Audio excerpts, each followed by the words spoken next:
Welcome back everyone to Sense of Science. This is your channel for all doubts and all concepts of science, class 11, 12, 9 and 10, as well as maths and some brush-ups of English. So let's begin with today's video. In the previous video, we have talked about the half-life of zero-order reactions. In this video, we will be discussing the half-life of first-order reactions. Okay? So before we go on to the detailing of half-life of first-order reaction, to sum up, first-order reactions are those reactions in which the order is 1. That means the rate of the reaction is depending upon the concentration of the reactant to the power of 1. Okay, that is the meaning of your first order reactions. If you know how to derive the integrated rate equation for the first order reactions, you would be knowing that this is the form which you know for the integrated rate equation, that K, the rate constant, is equal to 2.303 by T log of R naught by R. Okay. Now you can check out the video for derivation of integrated rate equation. I would soon be coming up with that and link it in the playlist of chemical kinetics. Okay. So if you know this equation, from here deriving the half-life is very simple. Okay. Now first of all, what is half-life? Half-life is actually a time period in which the concentration of the reactant reduces to half of the initial value. R naught we denote for the initial value of the concentration, and R we denote for the concentration at time T. Okay. So at half-life, which we also write as T half, okay, T half, the concentration of reactant, that means R, becomes half of the initial value. That means it is half of R naught, the initial value, so it is equal to R naught by 2. Alright, this is the simple thing you should be knowing about the half-life. Okay. So using this value, when we put it in this equation, we would get the expression for half-life very simply and very conveniently, the same way what we have done for the zero order reactions and their kinetics as well. Okay, so let us try to understand how to go about this. So I'll change the page and we take up. So writing down the equation once again, K is equal to 2.303 by T log of R naught, which is the initial concentration, by R, which is the concentration now.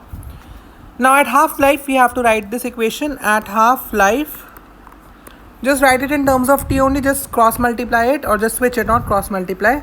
So T half is equal to 2.303 by K log of R naught by R. Now what is R? I have discussed already. In half-life, R becomes half of initial concentration.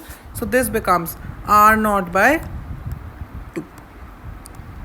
Okay, this is the simple way in which you can write it.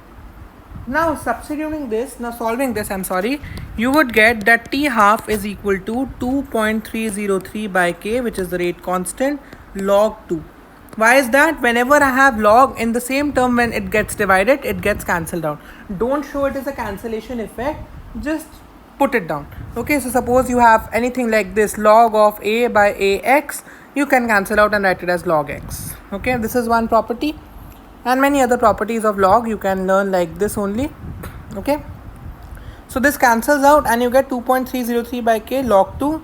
You should learn log 2. Log 2 is one value that you should remember, and even log 3.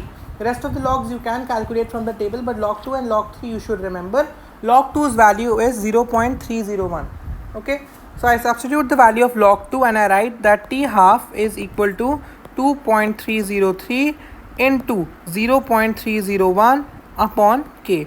On multiplying, this value comes out to be 0.693 by K on solving out the numerator. And this is the final expression for T half of a first order reactions. Now from this, there is one conclusion you can draw. You can see that in the expression for T half, there is no R, there is no concentration. So from that you can draw this conclusion that T half of a first order reaction is independent of concentration. It does not depend on concentration. What does it depend on? It depends on the rate constant. Okay, and it is inversely proportional to the rate constant. Okay, but this is more important, that T half of a first order reaction though depends on concentration, but the T half of the first order reaction is independent of concentration. That is very important. Okay, so with that we are done with the half-lives. So we will move on to some new topics of this chapter and other chapters soon. You can stay tuned to the channel and to the playlist of chemical kinetics to watch more videos related to this chapter. With this, I take your leave. Thank you, and do stay subscribed and stay happy as well. Thank you. Take care. Bye bye.